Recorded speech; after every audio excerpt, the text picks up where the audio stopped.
Hey guys, Paulie from the DC Health Performance Institute. Today I'm just slipping off my desk and I want to tell you something about training your clients and looking at training intent.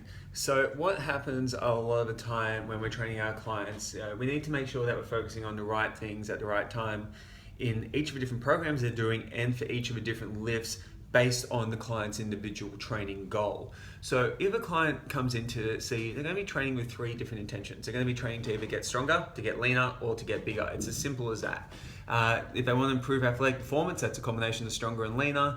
If they want to, look better naked, it's basically getting leaner and building more muscle. So all we need to really do to get the best possible results from each and every training session, and also the subsequent sessions the clients do without you there, is teach them the proper intention for each lift. So if we're looking at strength training, the key thing of strength training is that strength is a skill, and we need to look at rate of force development and optimizing how fast the clients basically recruit their muscle fibers together.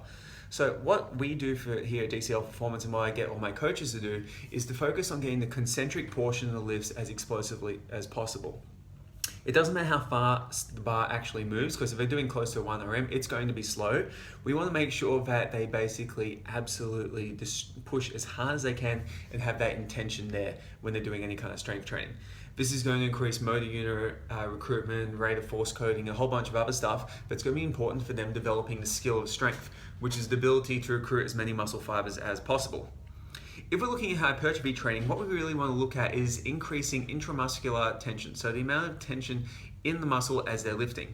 So if they're doing something like a dumbbell bench press, which is a compound movement, if the outcome of the exercise is to train the chest and to increase hypertrophy there, we want to actually cue them to squeeze the chest, to actually feel the chest contract rather than just focus on lifting the load. This will apply for every single lift. So what you can do is get a little bit creative with your coaching, and say for a back squat, think of a way to encourage your client to get more quad recruitment. If they're doing a Romanian deadlift, how can you feel more stretch in the hamstrings rather than just doing the movement? How can you make a bicep curl more intense with the contraction on the concentric and squeezing it while lowering the eccentric? Now with fat loss training, it's a little bit different here, because if they're focusing on squeezing so much, they may not be able to do as many reps.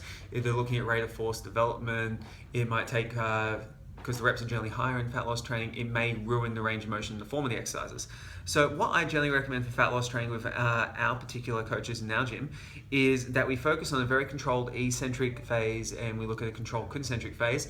So we basically optimize time under tension. We try and accelerate that, to enhance that as much as possible. The other thing we do with fat loss training is we try and reduce the rest periods at the beginning of the workout and let them get longer as the workout progresses in fat loss training.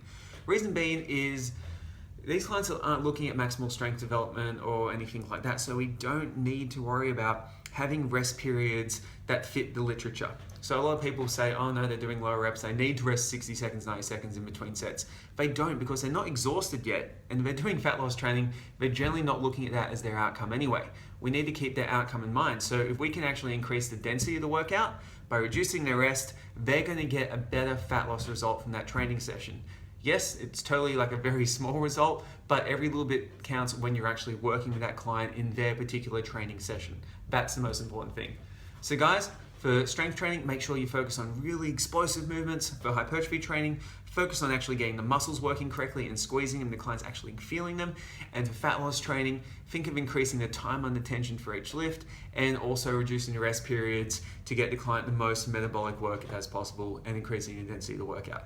That's it for today, guys. See you tomorrow.